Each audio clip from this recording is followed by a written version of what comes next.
And welcome everyone. Welcome to the show. I have with me here. I like that intro. It's kind of soothing. Subtle. It's kind of tranquilo, right? Kind of calm everybody down. A nice, easy flow in. I certainly need it from my own 100 miles an hour, A-type kind of personality.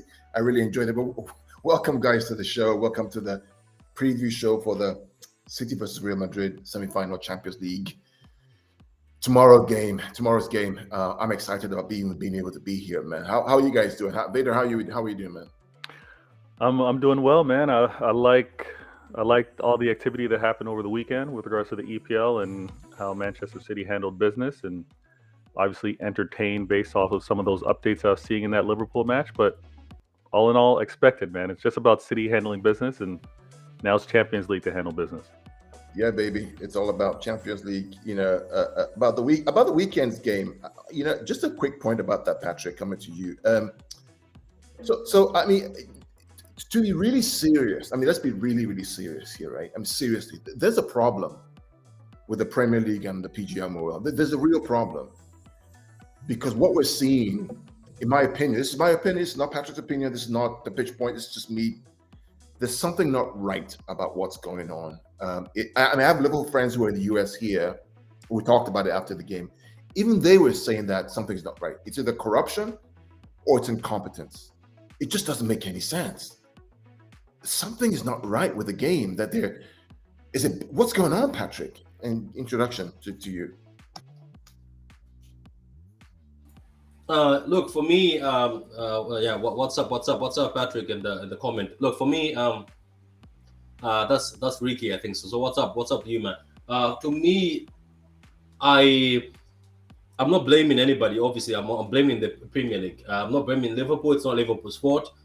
It's not even Liverpool's fault that they get those calls at Anfield. Like, it's not that fault. They don't. Nobody should sit here.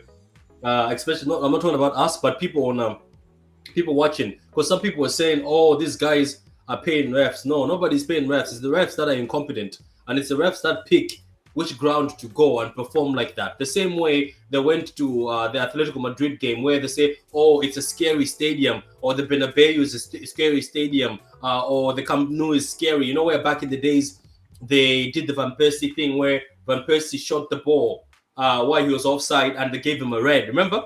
Because it was his second card. Those things happen because of refs. And yes, behind the refs, we know there's organizations that I'm saying it's those organizations that should be blamed. I think, yes, Liverpool got away with it, but we also got away with it with the handball with Everton. That's a handball. I saw it multiple times the other day. It is, but whose fault is that?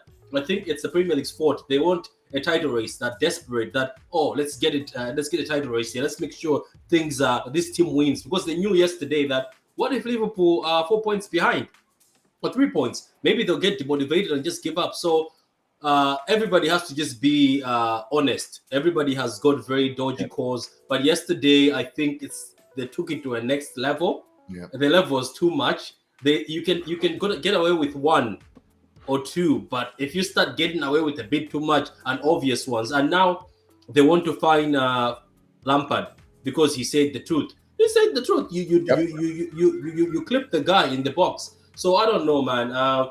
You gave us advice at the beginning of the season when we met that we don't have to look at other teams to do us a favor. We don't have to look at the Premier League to do us a favor. We just have to do the job ourselves. So right now, I'm in that mode. We're just going to have to do the job ourselves. I don't know what Vader thinks on this. Well, just two quick things. I mean, Vader, coming to you next. So the two things I will say, and I'll keep this topic off, and Vader can wrap it up for us. Okay? Everybody needs to understand there are no coincidences. And what I mean by that is the fact that Stuart Atwell has never reffed a derby game between Everton and Liverpool, right? Never, ever, right? And this was his first time. Tells you the organization behind them know exactly what they're doing. They pick him. Michael Oliver was available to be there. Michael Oliver is a guy who normally goes there for the big games, like the derby games, or Anthony Taylor. Those are the two best referees in England, right? They picked this guy who was a verging referee in a Merseyside derby, and he buckled two decisions because they know exactly what they're doing. They know he doesn't have the balls to make those calls against that crowd. And the person who was the VAR was the same guy who didn't give Milner a second yellow to send him off when he fouled Bernardo in October against City. So these guys know exactly what they're doing. And the funny thing is that they think that we don't see it. We see it, right? Yeah. So, I mean, Vader, wrap this up for us while we go to the actual topic that we. Yeah, I just think that the problem is when you have like the one major error by a referee, whether it's late in the game, early in the game, or it's crucial, we get it. But when it's a series of errors, a comedy of errors within the same match, that's where everyone's antennas go up and everyone's on high alert. And unfortunately, it's unavoidable to not be scrutinized in this day and age with the amount of cameras that are available. So when it's missed by a team that's supposed to be looking at cameras and supposed to be catching these things, and they're not, you can understand a fan base, neutral or not, being like, what the heck's going on? Absolutely.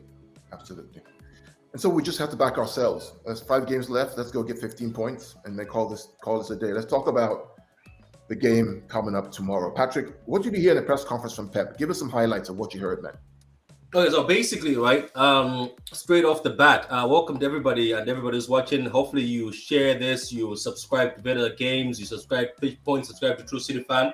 Show us some love, guys. Show us some love. We're here these days, but before I start off, these days, guys, we're here for you every week.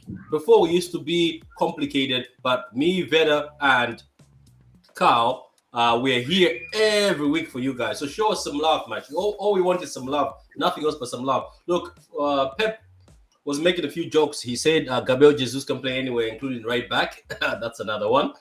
And then he said Walker and Stones are not, he's not sure how they are feeling. Then he said, we'll see, they might train today. But the videos from training because everybody was looking for the videos from training because I think it was Sam Lee or somebody who asked him. So Jack posted it. I think all of them were so anxious to see if he's playing mind games. They found out that no, Walker and Stones are not there unless they have them hidden inside. I don't know if he does that. Look, I've seen coaches do this, but that was other leagues, but like not high class leagues where they hide somebody and make them train in the gym and boom, Walker is on that stage. But if Pep does this, well, it's a surprise, but I doubt it because I have seen in the past where he said so and so is not fit. They've got niggas like Ake and Ake's out training. So I think this one we shouldn't be expecting a surprise. I think John Stones and Walker are not fit enough to play tomorrow. So that's one of the points. Then another point which a lot of City fans might find interesting, especially City fans from Jamaica, is Raheem was asked about his contract, but he was very professional. Unlike, no offense to Fernandinho, where he just straight up said, I'm leaving. Raheem answered the question the way you're supposed to answer it by saying, I'm not going to talk about my contract right now. It would be selfish of me, because we have got a very serious game. And then Raheem was even quoted saying that we know who Madrid are. They're able to come back in games, but we're sure of ourselves. So basically, the boys seem to be sure of themselves that they can be able to take on this Madrid side. As Tevez said, also Tevez has made a comment. It's on Twitter. He says, back in the days, we used to worry about Madrid, Barcelona. Now Madrid has to worry about ManCity. So it's changed. Things have changed. So that's the things I got from the press. The rest of the stuff is the usual stuff. You know what I mean? They try to throw in a few things about transfers, but that was the main stuff. Yeah. And we want to welcome all those that watching us online. Ricky, Patrick Abu, welcome back. Kayla, welcome. Thanks for joining us. Ryan, fantastic, man. Thanks for joining us. Kayla, again, thanks for joining us. Just some good comments here. Ryan says that it'll be tricky against Real Madrid, but I believe City can beat Real Madrid. But this could go either way. Depends what is our biggest threat. Yeah, so one of the things that in preparation for this show, for you guys, right? Patrick and I spent probably 15 hours. We watched Real Madrid 15 hours of games, all their games. Watched all their games in Champions League. We watched the game against City. We went back even to 2000 and what was it, 2014, 15 when we played them in semi-final. The Mangala on goal. There was a draw, then Mangala scored an own goal for 1-0. I watched one in LA where we played them 4-1. We watched one. So we watched all their games against us and some more. Is the LA one the one Foden and Brahim Diaz scored? Yes. So you guys went back and watched footage before Pep was here. Yes. Okay. We watched everything. Watch everything. Literally everything. We've studied them, we looked at the players, and we think we have a good idea of at least how City are going to line up and what Real Madrid can do or what they can't do. And so what we're going to do in the show later on is actually show you what we think the formation is going to be and what Patrick and I learned from the games City have played and what we think the solution to the right back is going to be. Because we have an idea what it's going to be. And we'll show you pictures, we show you detail about what we think is going to end up happening. Okay? Let's get some comments right here. Mo Salah is running down the wing. Okay, so, okay. Moving on. I think that's a Liverpool chat song. I've moved on. Yeah. I've moved on. Let's see. Okay, good. Yeah, we'll see. Thanks for all the messages, by the way. We'll definitely. Thanks for all the messages coming in, guys. So to Kayla and his Liverpool fans, if you want to be a child, you can go to the Echo. If you want to have a serious discussion, you can come here. We don't do this. We don't do this stuff over here, guys. We just really talk about serious business. So let's talk about the strengths of Real Madrid. So one of the things that I learned from watching the videos over and over again is that what they do well is, and how they score, guys, is literally balls coming in wide, passing through the middle for Benzema to score. If you remember the goal that they scored against us at home 2 years ago at the Etihad, when Benzema scored, the ball came from the right-hand side, which is Cancelo's left-hand side. Cancelo didn't tackle, Valverde crossed the ball, and guess who was there to head the ball in? Benzema. Against Chelsea, the goals are scored at Stamford Bridge. Guess what happened? How did he score? Ball came in from Vinicius Jr. He heads the ball in. The third goal, again, the second goal comes from the left-hand side. Ball crosses in, and he scores the goal in. Third goal was the keeper error. So very clearly, all the time, the way the score goes is by crossing from midfield or from the wings all the way into the central areas for Benzema to go score a goal. Okay? That's what I noticed of how they score most of their goals against in the Champions League this year, particularly against English teams who have fullbacks who are not ready to press and win the ball back. Vader, I mean, what do you think? What do you think? That's the strength I see, at least, that they will play against us. Yeah, it's very consistent, even with regards to my recent memory watching them play against Chelsea and their approach to getting back, not necessarily getting back into the tie, but taking advantage of that first leg against Chelsea, as well as getting back into the match to win off of aggregate against Chelsea. I think when you have a player like Benzema, it makes absolute sense that the majority of the team are looking for him. He's been a quality striker for many years, so I understand him being as a focal point. I'm not worried with regards to that as their approach. What I am worried about is maybe the occasional breakdown that may happen in terms of transition, lost possession, or not a spontaneous but a quick attack where they're able to maybe take advantage of the speed that they have along the wings. But I won't get ahead of myself. But yeah, what you're breaking down makes perfect sense. And why would you not focus on Benzema? He's on fire. Yeah. No, one thing we should watch out for. Sorry. One thing we should watch out for is remember the time when we played Spurs, and there was rumors that our players were concerned that how are we going to follow Harry Kane because he keeps dropping in. Yeah. They should be very careful with Benzema. Sometimes he does what Harry Kane does. He does it. Trust me, he drops into, and obviously we've put Kane on ice before where he had no shot. But when he's picks to do that, I don't understand what baffled me, especially with the Spurs game, is when they were asking each other what should we do. Like, don't these players like watch videos? Like, I get what they mean, but maybe when you get outclassed, you get out tactic. So, but they should be careful because Benzema does the same thing, and Vinicius is his outlet.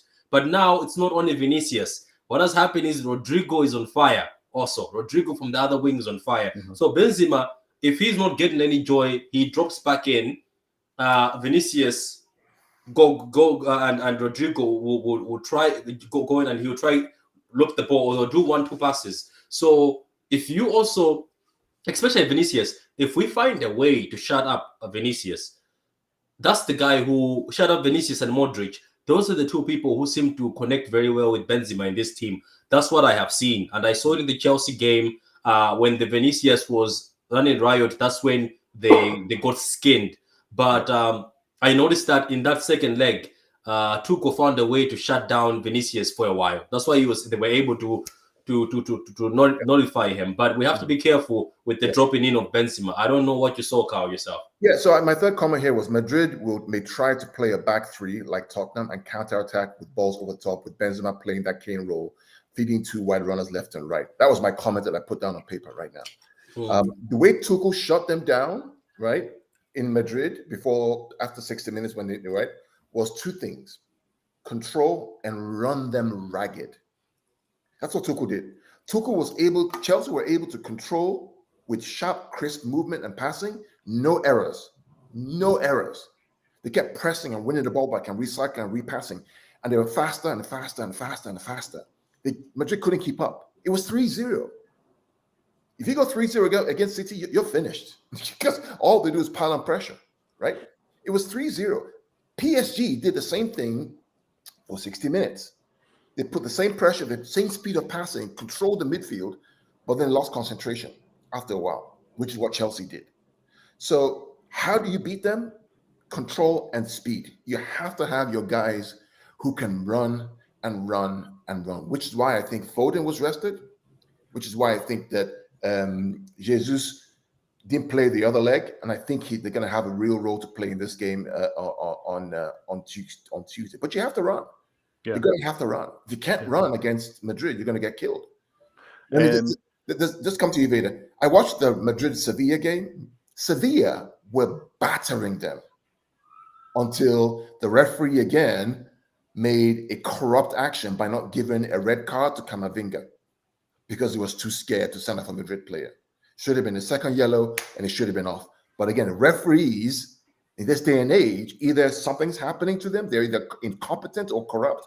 Didn't give a second yellow, and guess what? It gave Martial the yellow instead of giving Camavinga the yellow. Okay. And from that moment on, the game changed because Martial was now off the field. They couldn't run again. But Sevilla, 2-0, they were battering them in their own half. And the referee killed the game. Vader. I'll say what gives a lot of promise is when we do look at what Real Madrid, how they performed against Chelsea and how they performed against PSG. The fact that those two teams were in very good control against Real Madrid, and it's not like Real Madrid was killing either of them. Yes, they've advanced, deservingly so, but they didn't kill them. And neither of those teams, more so PSG, don't play with the same courage and bravery that we do. The amount of running that's going to take place from the midfield, the amount of actually defensive support that we provide from the wing play, they don't do.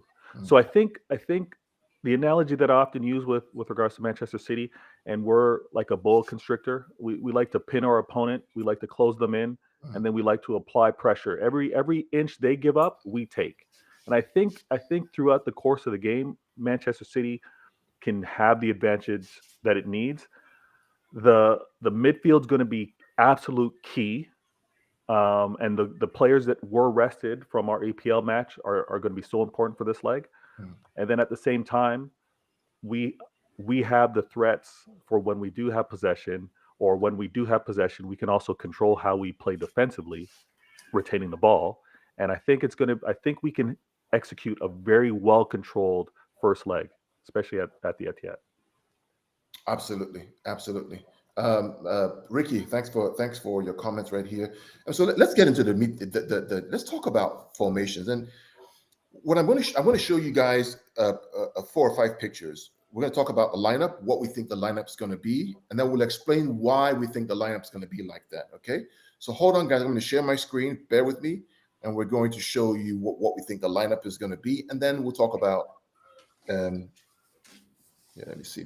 Let me know if you can see my screen. Just a moment. Yeah. While you do that, Carl, I was actually surprised to hear that you guys saw Real Madrid execute 3 at the back. Was that an example that you saw often in some of your playbacks? No, I mean, we didn't see him often. I mean, they played more of a 4-3-3. Okay.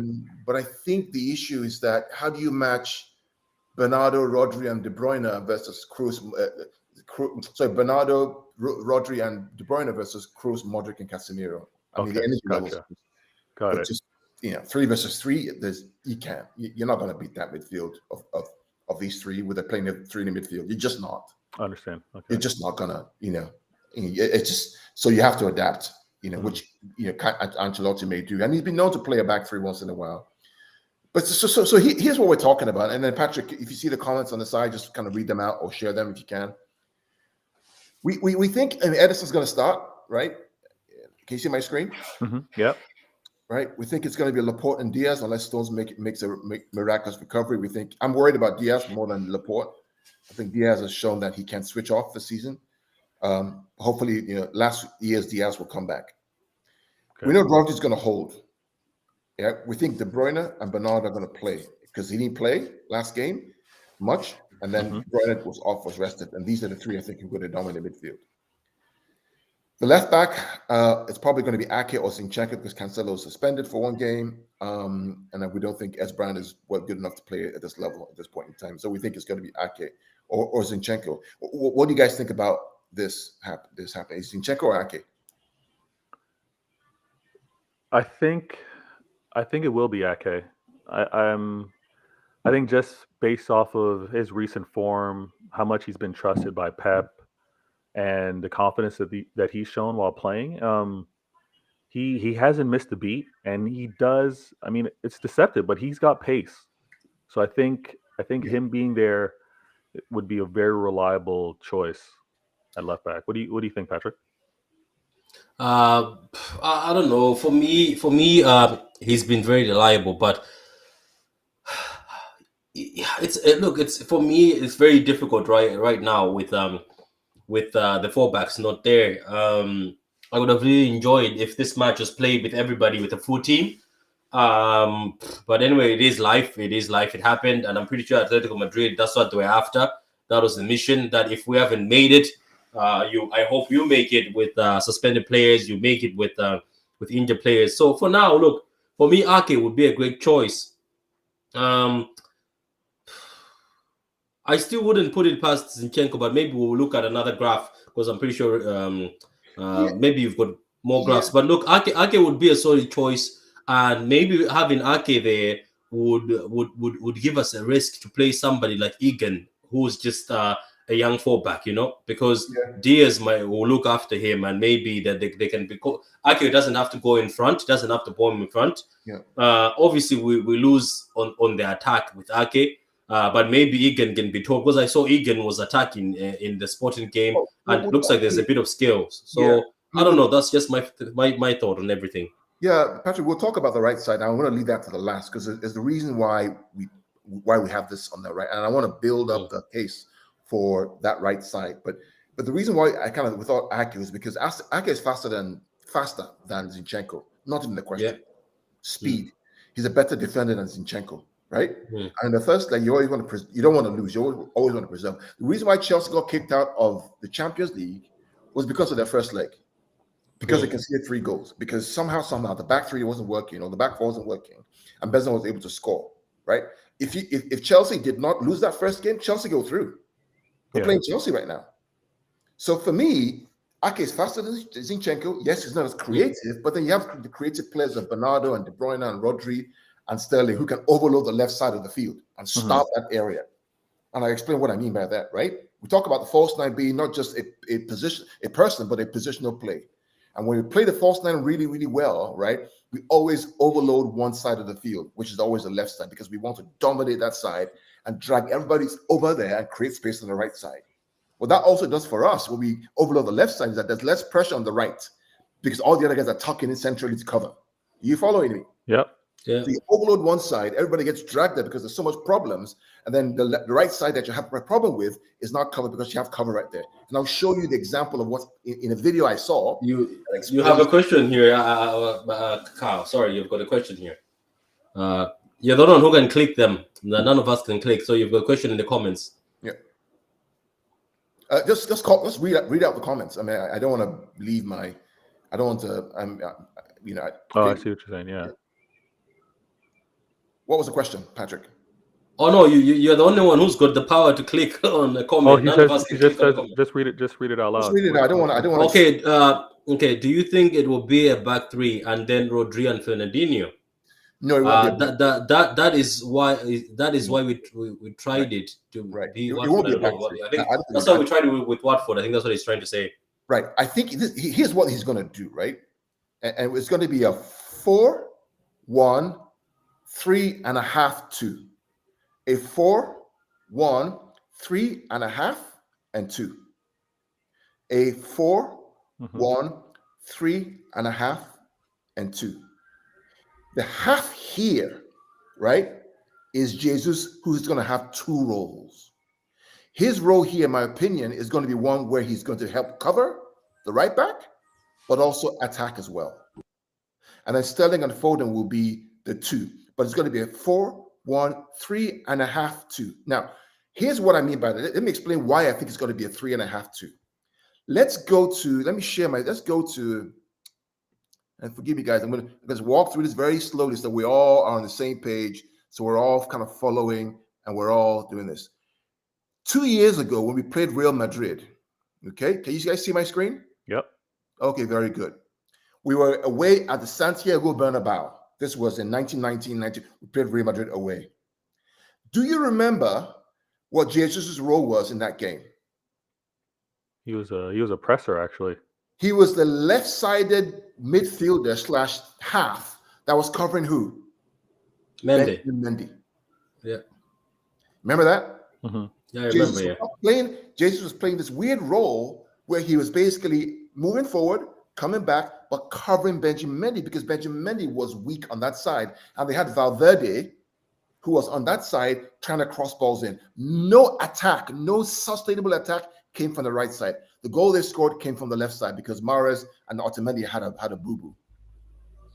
Right? Jesus was so good. He got man of the match and he got the goal. And he got almost sent off because he was able not just to nullify Real Madrid on the left side, but also help out Mendy, but also attack. Yeah, his pressing was incredible. His pressing was incredible, which is what he does. So what we're saying, guys, is that we think that because we don't have Walker in the game, assume we don't have Walker in the game, Jesus will end up playing that same role again in the game tomorrow to help out either Egan O'Reilly or Fernandinho, which is a question, which one's going to end up playing. I would rather we have Egan O'Reilly because he has the speed, right? But then Fernandinho has the experience. But Jesus is going to have a role. His role will be to play that same half back, half attack to help cover the right side of the field. And then we have the control of Bernardo, De Bruyne, and Rodri, and then we have Foden and Sterling. Here's why I say it's important for this to happen. You know why, guys? Because it's happened before this season. Guess what game it happened in? Let me show you again. Let's go back to the data. Everything we do, guys, on this channel with our 2 friends is all based on data. We don't do this bullshit talking, trolling. We don't do that stuff here. We go by data. We go by facts. Can you see my screen, Patrick and Vader? Yeah. Okay. This is the game that we played against Sporting at home. Who was missing at right back for Sporting at home? Our key guys. Walker was gone. Walker was gone because suspension. Of yeah. Who came in for Walker on the right side? John Stones. No. No, it was Riley. Wasn't it? Which one? Home or away? At home. Egan. That's Egan. Egan Riley came for Walker at home. Okay. Loved his debut. Right, and Egan played where? Right back. Right, Patrick. Right, you can see my screen. Yeah. Okay, Vader. Who is this guy right here? Yeah, that's Jesus. Wait a minute. That's Jesus. He's playing the right side, and get what part of the field is on. Look at the white line, right? That's the halfway line. What is he inclined to do here? Is he attacking or is he defending or defending?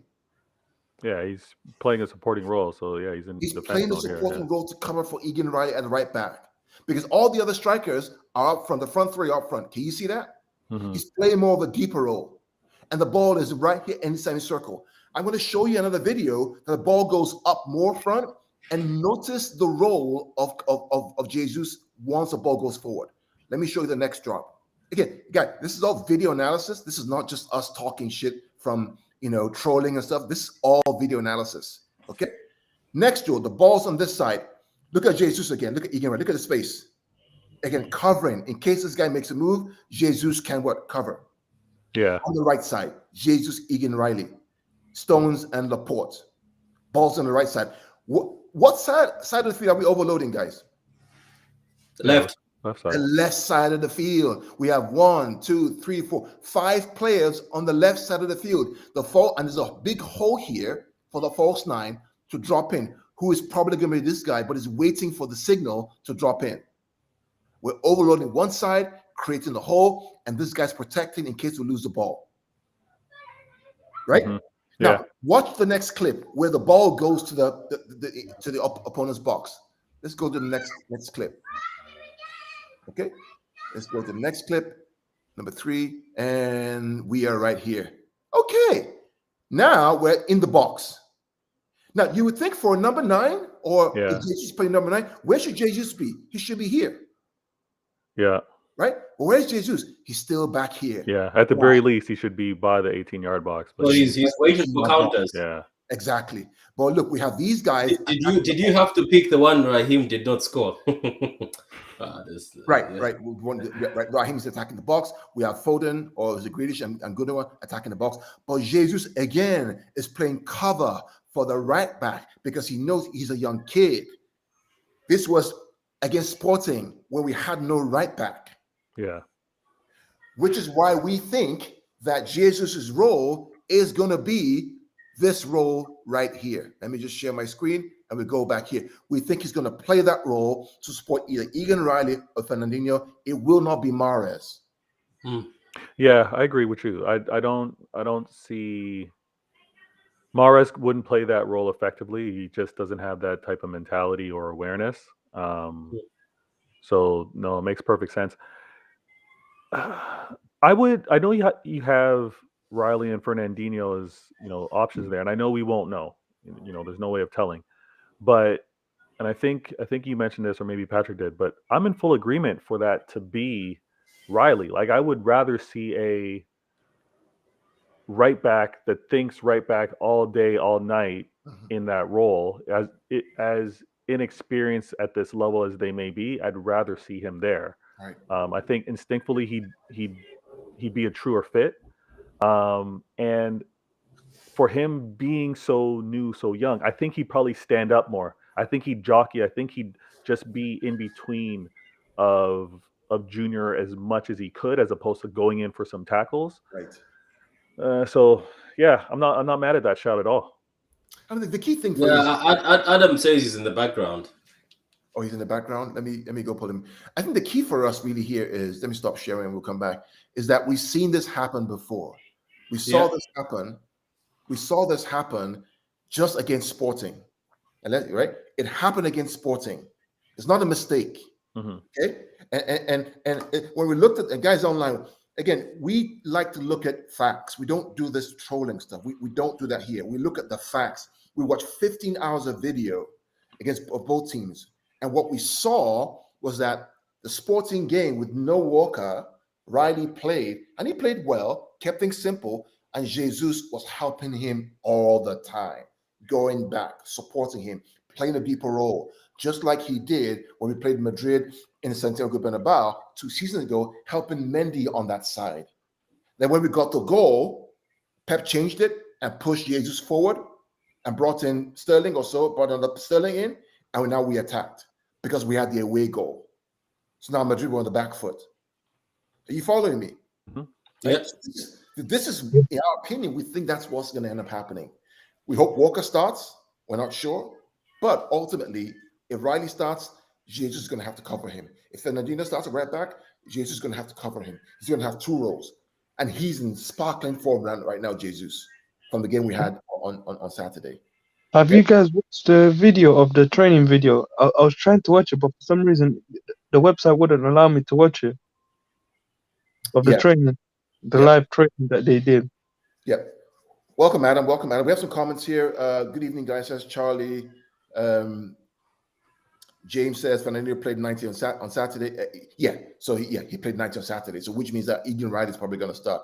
And actually, I don't mind if he starts. It's time for these boys in the academy to grow up, right? Imagine if Riley starts and he does well in the Champions League against Real Madrid. His stock goes up.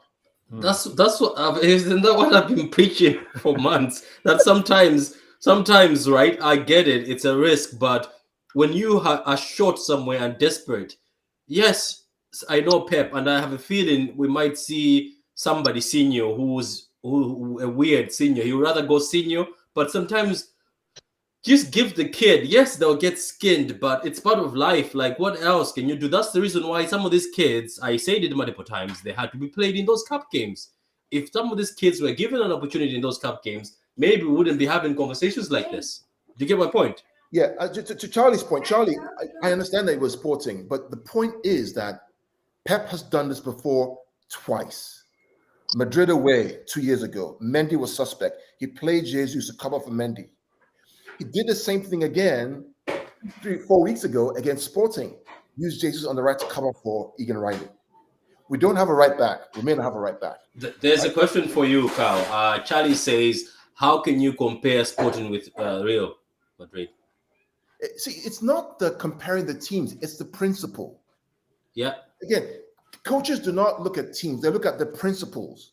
It's about repetition. It's about process. It's about repeating and repeating and repeating.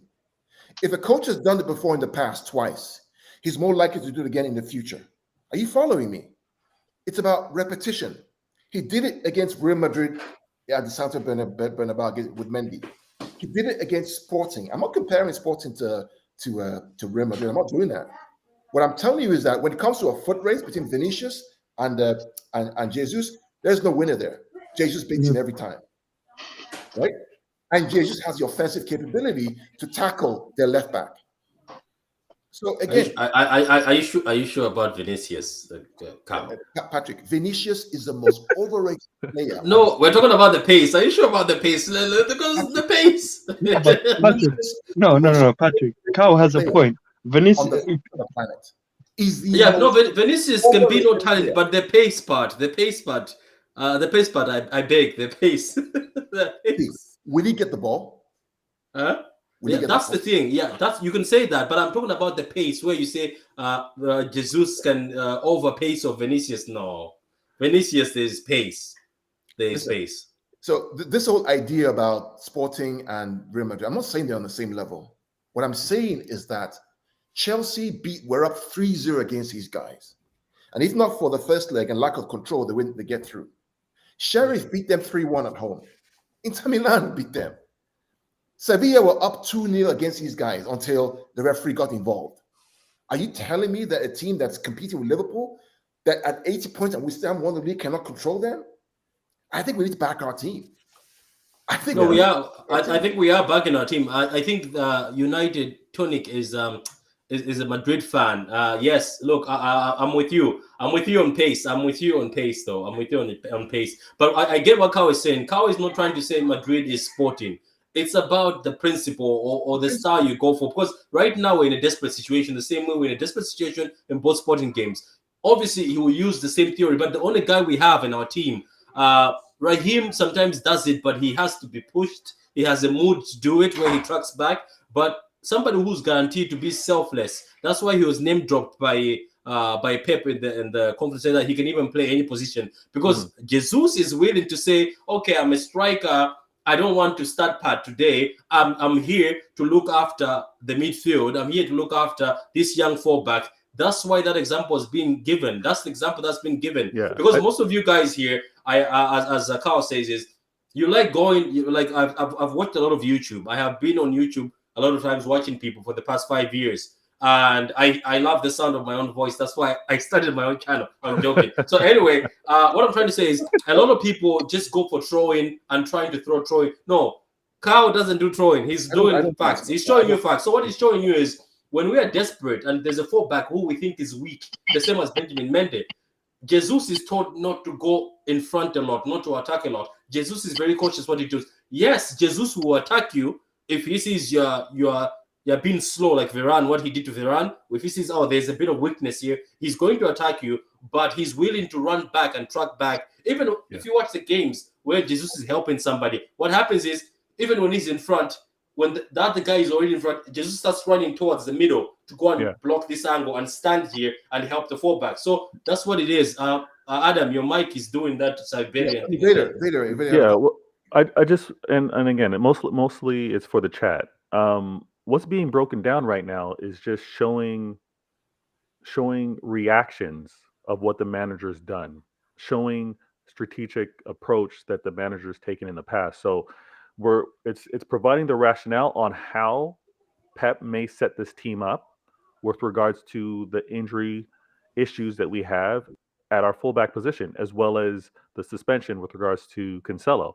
So this isn't being disrespectful to say, Real Madrid is sporting, or we don't need as strong of a defensive approach as we have in the past. No, it's just pointing out that in this case, here's how we can line up. And I want to just go back really quick.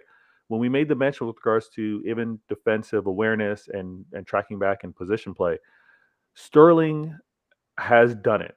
All right. Obviously, he's done it at a high level, but Jesus has done that at an even higher level. That is clear. And what I find is when Sterling is on Pep's side of the field, like Pep's manager box, and Sterling's on that side, he's a lot better of a tracker in doing the dog work, if you want to say. Jesus, regardless of what side of the pitch he's on, regardless of where Pep is in the manager box, Jesus is constantly doing it. So Vader, again, for those watching online, and this guy who's a Madrid fan, see. Can you put his comment up? Because look, we will talk to we're not gonna shy away from anybody's questions. So put his comment up. I want to read his comment. Put his comment up because he seems like he's up. The one that it's he a was good thing. talking about. And by the way, Carl, it's a good thing we've got a Madrid fan because now he's giving us his view. Yeah, let me try to educate this guy. So first of all, Madrid fan, we're not saying that Madrid are on the good side, that Sporting Madrid. No, we're not saying that. So if that's what you're thinking about, then you shouldn't really be here, right? What we're trying to explain to you, and I hope you get an education from this, right, is that when you watch film and video, what you're looking for is, okay, what is the manager thinking by doing this? Look at what's happening here. This is against Sporting. But again, the principles, right? He plays Riley right here. He plays Jesus to cover. The halfway line is right here. Jesus normally is pressing up high, but he's staying back because the ball is here. When you lose the ball, you can counterattack in case they lose the ball. He's beyond the center half line. The other thing to notice, guy, is that normally Walker, to prevent the counterattack, is all the way down here, inverted. Because right now, see, you have 1, 2, 3, 4, right? The two fullbacks and the two center backs. We always invert one or the other, or two, to help control the counterattack. But both of them are sitting back. Why? Because this kid is inexperienced. So he wants to be able to manage any run that comes forward. And then Jesus is right here to help support him. Again, this is the ball in the center circle right here. When the ball moves to the left-hand side, right? Moving to the left-hand side, we still see this guy's not inverting all the way in. He's still keeping the shape. Jesus is still here. He's not pushing forward. And then when the ball gets in the 18-yard box, Jesus should be here in the box, but he's not. Guess where he is? He's held here, protecting this kid. This is exactly what he did against Real Madrid, where we beat you guys at 2-1 at the Bernabeu. Mendy was weak. Valverde was a threat. Jesus was asked to help cover the left back in case Mendy screwed up and he had cover. Yeah, it's the principle. I think even what you're displaying right now, it's really important, obviously, for us to pinpoint how we may approach Real Madrid from a defensive standpoint. It'll be interesting for us, whether we're going to consume it or not, to hear how some of these Real Madrid fans believe they're going to be setting up to defend against us as well, because I think that's going to be a huge emphasis with regards to Manchester City and the pressure we're going to apply, because I'm going to assume that we're going to have possession like we tend to have, and we're going to look for our moments to attack. And I'm curious to how they plan on lining up defensively, because as you pointed out, Carl and Patrick, we are going to have the ability to. We have speed. So between Foden, Sterling, and Jesus, we do have some pace, and I'm curious how cautious they may be when they're coming to attack us. There's a comment here by the guy from Madrid that Valverde and Camavinga is starting. This is all over Twitter and it's on Madrid News, and there's a channel, there's a tweet, a group on Twitter that always leaks out the rumors of who's starting. So logo. I'm gonna ask you, Carl. Camavinga starts, man. That's what I was about to ask you. That what's the thing? Do you think he wants a bit of speed and leg in there? Because Valverde and Camavinga, they bring a bit of energy. If he puts Camavinga into the midfield, I like Camavinga. He's going to have energy, but he's going to get yellow cards. He will get yellow cards because he's a kid. Now, even Casemiro as well, that Brazilian one. Not imagine Camavinga playing against Bernardo Silva and De Bruyne. I mean, this guy's a kid who's coming in. I mean, the game that they played against Sevilla, and United Tonic will tell me this, right? He should have got in 2 yellows in like 3 minutes and got. Yeah, he's agreeing with you. The Madrid fan is agreeing with you. Yeah, Madrid fan, and I like that you're here because we talk facts here, and I enjoy this, right? You can't play Camavinga against De Bruyne. You have to play Kroos, Modric, and Casemiro against that. You have to do that. You have to counter-attack City in the wide areas, right? Play Vinicius and play Valverde outright or Rodrigo outright. Counter-attack them in the wide areas. I heard Benzema drop in and create those space like Kane does. Is it the case too that on their end with regards to available players, Alaba is unavailable for this first leg? Is that true? I don't know. I think that's not true. I think he's going to play. Yeah. I don't know. Ask the Madrid fan. He probably knows. He says Casemiro is injured. I don't think so. I saw him. Wasn't he in training? Back. I think he's back. I know Militao was also. Yeah, the Madrid fan said, yeah. He said Alaba's injured. You're playing mind games. Before we go to the matchups, and we'll talk about matchups in a minute about who to watch for, and Vader's going to help us with that. But I do think that the front three of Sterling, Jesus, and Foden is going to be key for us because we have to be fast. We cannot let Madrid rest on the ball. Okay, rest on the ball, right? You have to. What Chelsea did very well for 60 minutes is that they had very fast players in and around. You had Werner, you had Havertz, and they had one other guy. I can't remember who he was playing for them. Then you have Lukaku playing because Lukaku doesn't hold the ball well. You need that. Was it Captain America? No, Captain America came in later on. You know, it was probably Mount. You have to have that speed. Okay. Oh, Mount was there. Yeah, Mount was there. He scored the first goal, didn't he? It was Mount. Havertz. Mount played as the number 10. Yeah, Mount, Havertz, and Werner. That's speed. That's trickery. You have to have that. Okay. In the midfield, we have to have De Bruyne, Bernardo, and Rodri trying to dominate the midfield. Try to force them into mistakes. Madrid also concede goals from corners and from crosses. Now, unfortunately for us, we have midgets out there, so nobody's. We don't. Yeah, we don't. Our best header might actually be Gabriel Jesus. Yeah. No, but also with set pieces, you know what the issue? Our issue with set pieces is that we never beat the first man when it comes to corner. We never beat the first man. It always ends up going to the first man. Yeah, I don't want to see Mahrez in this game tomorrow until later on. I just don't want to see him because. Yeah, because it needs. Are you trying to say because the game needs energy? The game needs energy. I don't want him to start, but I wouldn't be mad seeing him at like the. So basically, basically what we're looking at, Veta, right, is the same front three that played Liverpool and gave pressure to that Liverpool backline. Yes. Yeah. I'd be very surprised if I saw Grealish start this game. Yeah. And I'd be very surprised to even see De Bruyne. I don't think it's happening, but I'd be surprised to see De Bruyne at false nine. Like, I don't expect it. So what? Don't be surprised if Gundogan, De Bruyne, and Bernardo in this team. You know, Pep. He wants control. I've got a question for you guys. What if, say, Pep ends up playing, say, what's his name, Gundogan instead of Fernandinho? You have Rodri, Fernandinho, and Bernardo Silva in the midfield. Then we won't win that game. No. We won't win that game. I mean, if you're gonna play Camavinga with energy against Gundogan, it's a mismatch. It's a mismatch. What Bernardo Silva offers us in midfield is absolute bubblegum control. Right? He doesn't lose the ball. He doesn't lose the ball. And when he loses the ball, and don't forget, Bernardo Silva sometimes plays as a double number 6. Yeah, and to that point, I think that might also be where he provides coverage if we do play O'Reilly as well. I think we may see Silva play a little deeper. Cardoso, that's a yellow card. Cardoso, that's a yellow card. That's a yellow That's card. a red. Don't make me go to That's a VAR. red Don't make me go card, to not yellow. VAR. Straight red. Yeah, I think Straight red. it's to Vader's point, right? When you think about Bernardo and De Bruyne, okay? I mean, think about an American football adage. Think about the quarterback and the running back, right? So in American football, right, you have two guys who make plays, right? One is a quarterback who's able to throw the ball, boom, pinpoint for someone to catch and score a touchdown, okay? And many times, Vader, right, the quarterback gets intercepted, they lose the ball, and they get counterattack, correct? Right? But when they make those dynamic throws and it's a touchdown, guess what happens? It's like phenomenal. That's Kevin De Bruyne.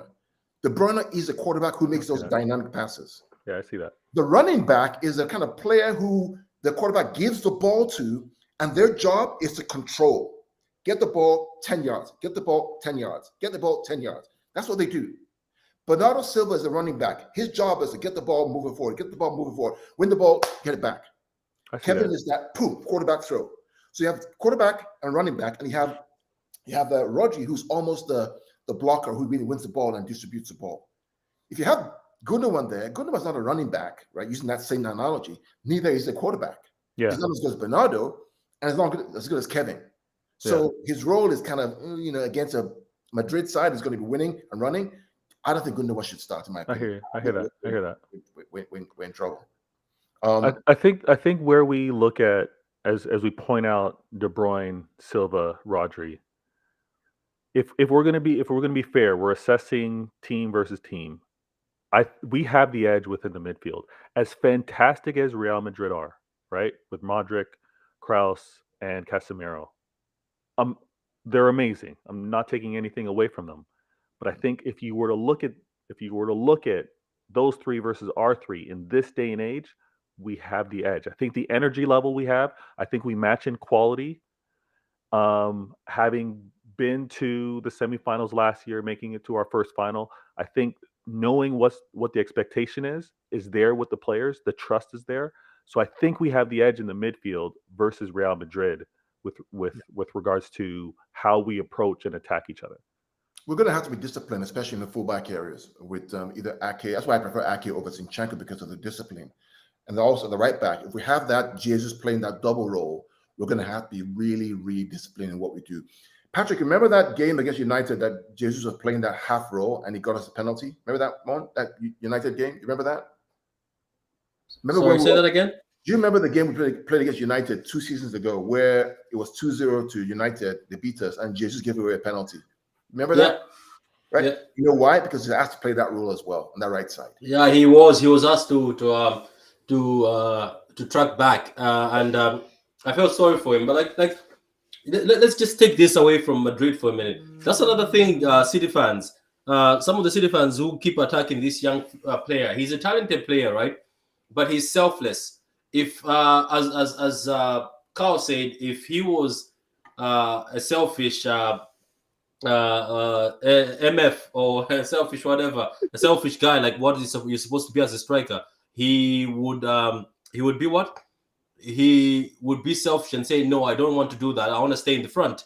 But he's selfless, and that's the reason why some of you guys who are stud padders who say he doesn't have enough goals, that's why he doesn't have enough goals, because he's willing to track back for the team. While if you see strikers, have you seen Kao and Veta and Adam? Some of the strikers, they'll track back, but do you know where they stop? They stop right on the halfway line, waiting for a counter. You know what I mean? Then even Antonio tracks back and just stands on the halfway line. That's how far he goes. He doesn't go because he's selfish. He's looking for a counter and a goal. So look, hopefully tomorrow he does the job very well. And go ahead, take it away, Veta. So I'll go to Vader. This is one comment that goes to Vader. United team says, I think Pep plays his subs right. It might be really tough to adapt. Usually we bring on Camavinga and Rodrigo, and they bring energy against tight players. Yeah, just Rodrigo off. So we'll see what happens. Listen, if we don't win the game, United Tony, I hope you guys go and win a Champions League, because we don't want those guys, those fraudsters across the river win it, because we don't. Seriously, if we don't win it against you guys go win it. Number 14, because we don't want those guys that the media loves and the referees cheat for to go win it, because it's just it's a shambles. But over to you, Vader. I think everyone, as they watch the game, whether you're a neutral Manchester City fan or rival, right? I think really the key, one of the big things you're going to want to pay attention to, and it would be amazing if there were lock-on cameras and you can just assign lock-on camera on Benzema, lock-on camera on Rodri. If we had that ability as fans and be able to watch the match that happens, it would be absolutely fantastic. I'm going to be very interested to see the energy level and the attention that Rodri pays while he's out there on the field, especially from a defensive standpoint. I think that no one can be turned off for a second. No one can have a lapse of judgment because this game is going to be so important. So when we have Diaz controlling that back line, making sure everyone is in the proper positions, communicating well, I think that's also going to spill over to Rodri. And hopefully the instructions are coming from Diaz, because he's able to see the entire field and convey what needs to be done. But Rodri is going to be, I believe, that chess piece to have to negate what Benzema may try and do, like we talked about earlier, dropping deeper into the midfield to collect the ball and maybe springing the guys on the wing.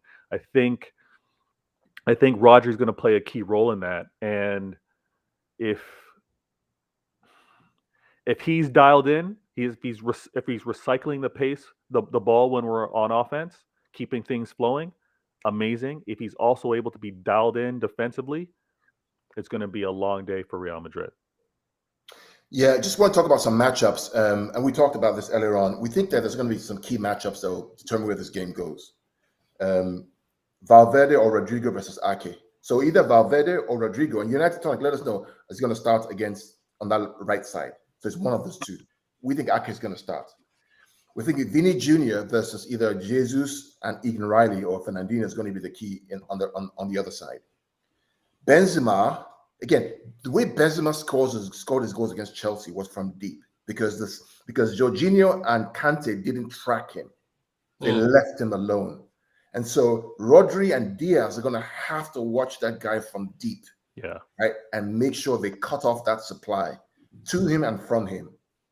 And then in the midfield, Kroos, Modric, Valverde, or Casemiro versus De Bruyne, Bernardo, and Foden is going to be key. Foden is going to be the false nine. He's going to drop in and drop out, right? Yeah. To make an extra man. And then the one I'm looking forward to is Sterling versus Carvajal. That's going to be on the left side. That's going to be. You know what else I'm looking forward to? Last time he came in and skinned him, isn't it? Yeah. You know what else I'm looking forward to?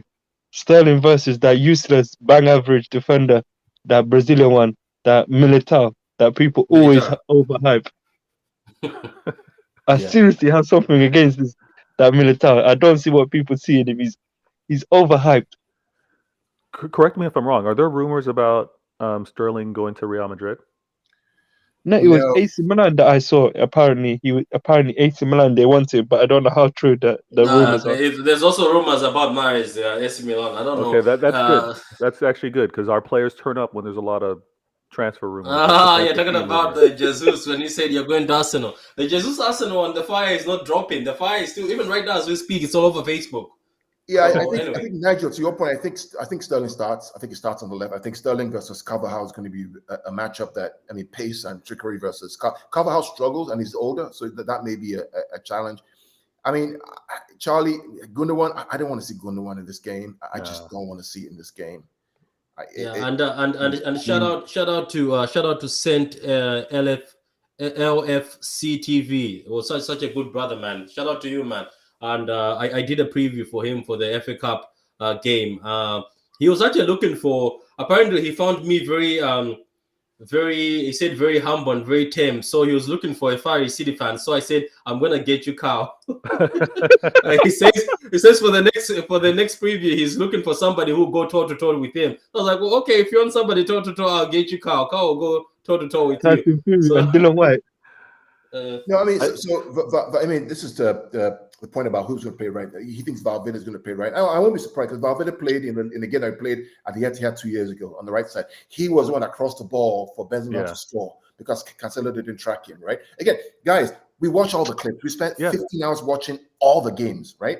So every single tactical move that both teams have made, we've documented them here for the past 1 hour on this show. We talked about what we think is going to happen at right back. We talked about who's going to play left back. We talked about what Madrid is going to do. We talked about what we learned from the Sporting game. We talked about what Madrid did against Chelsea, about strengths and weaknesses. It's going to be a great game overall. This is why we enjoy the Champions League, because there are two strong teams in the semifinal, and they're going to go for it.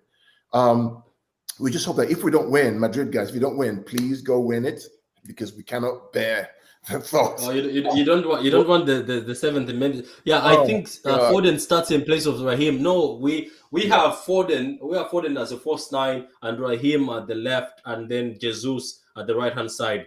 So they're all in the team. They're all in the team that was made.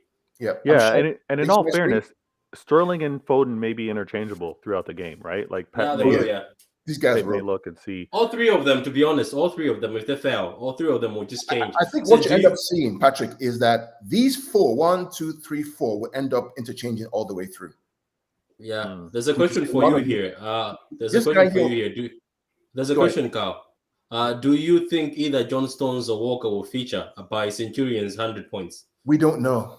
We do not know. We have no idea. Based on what we see and we hear, and based on Pep's track record, we don't think so. They didn't train. I think Pep will just have trusted the plan that he has. He won't do any last minute kind of thing. It depends on if they're fit or not, you know. Look, I'm pretty sure for the past week they have known that maybe these guys might not be fit, so they have been training in preparation without those guys in the lineup. So I'm pretty sure they will find. Look, for me, CJ, I'd rather CJ or Egan be the one at right back. That's for me. I believe that sometimes when you're stuck, just throw one of the kids, let them be crucified by fire, as you call it. Let them do it. The key here, guys, I mean, in wrapping up the show, guys, right, we're trying to solve the problem of the right back, right? The left back, not so much, because Ake can do it. Ake did play Salah, and he did well. So we know he can handle, for the most part, anybody who comes his way. And he's a defender, right? He plays for Holland. He's a good guy, right? We got him for a reason, right? We think that the issue that we have, we're trying to cover for, is just a right back issue. We think the solution, and we may be wrong, it's fine. Pep may do a madness and do whatever, right? Is the fact that Jesus plays this half role, where Jesus has been asked to cover for the right back, but also play this kind of withdrawn role like he did against Madrid in Madrid when Mendy was struggling 2 years ago, right? Where he played this role to help cover the defense with his speed, but also launch the attack towards the front line. That's what we think is going to happen. And then after a while, if he's tired after 60 minutes, then bring in Mahrez. If everybody's then tired, then Mahrez can come in and do what he needs to do and control the game with De Bruyne and Bernardo and Rodri. So we think that's what's going to end up happening, guys, at least. But Patrick, over to you to wrap it up. Look, there's thank you guys in the comments. The key for Real Madrid will be Vini to cook against the handicap City defense. Look, if Vini shows up, if he's ready to show up, that would be great. Walker hasn't trained in 15 days and Stones hasn't trained since Brighton. Yeah, but you never know. Maybe they're training in the background. I would love, as a City fan, for this to just be a mind game. I would love Walker just to show up and people are like, whoa. Remember when Raheem was rumored that he's injured and then Mourinho said, I don't think he's injured, and Raheem showed up in the Spurs game from nowhere where we didn't even see any pictures. I hope that happens. Our strength tomorrow depends on our attack. I see City versus Monaco 2.0. I would like that. I would like maybe us for us to just say, you know what, screw this. We'll just go toe-to-toe. You know what I mean? Screw this. Let's just go toe-to-toe and see how it gets on. Peter, you're about to say something. Yeah, I was going to say, I think this first leg might be a little cautious just because of the health factor. But it wouldn't surprise me, because we are playing at home. And you alluded to this, Patrick, that there might be a little bit of a mind game. Players may be a little fitter than how they're being presented because they're home. They could still be training, just not in front of the cameras like like it would typically do. And they're not traveling. So if they were traveling, they'd be on the plane. There'd be a lot of coverage seeing who's traveled. So it's going to be interesting to Wait, see who the plays. secret will come out on the travel. Remember the travel thing? It's a must. Whether you like it or not, somebody will show up when you travel. Exactly. So go ahead. Exactly. So I think this whoever plays, I think it is going to be a cautious first leg. And again, because there's no away goals. So if it's a cautious start to actually play a stronger team on the second leg, which would be an approach that Pep, quote unquote, hasn't really shown in the past. It's typically been, I'm going out, I'm playing my style of football. So if it's a little more of a pragmatic approach, I wouldn't be mad at that. And then the matchups, and I know people are dismissing Sterling, like they would love for him to start. Be careful what you wish for. Be careful what you wish for with regards to big game Sterling and big game Foden. Yeah. All right, guys. Well, thanks for joining us. I have another show I have to go to, but this has been fun. Again, on the show here with True City Fan, Vader Gamers, and myself, we don't like trolling. Okay, it's once in a while, I guess it's fine. But we go into the facts. We go into video. We spend a lot of time, guys, reviewing video. We talk about player transfers. We don't just talk. We actually try to back it up with facts and with reasoning and with thinking and with our cerebral cortex. We really want to get into the meat of it and ask questions why. So if you want more of that, subscribe to Vader Games TV on Twitter. If you want more of that, True City Fan TV, subscribe to him, and also subscribe to me at Pitch Points. We're here for you guys. We enjoy doing this. Until next time, Patrick, Vader. Thanks for having me, man. Yeah, thank you guys. Thank you, Charlie. Thank you, everybody in the comments. And Madrid fan, don't just be watching, subscribe to the channel. Let me see you guys. God bless. Bye.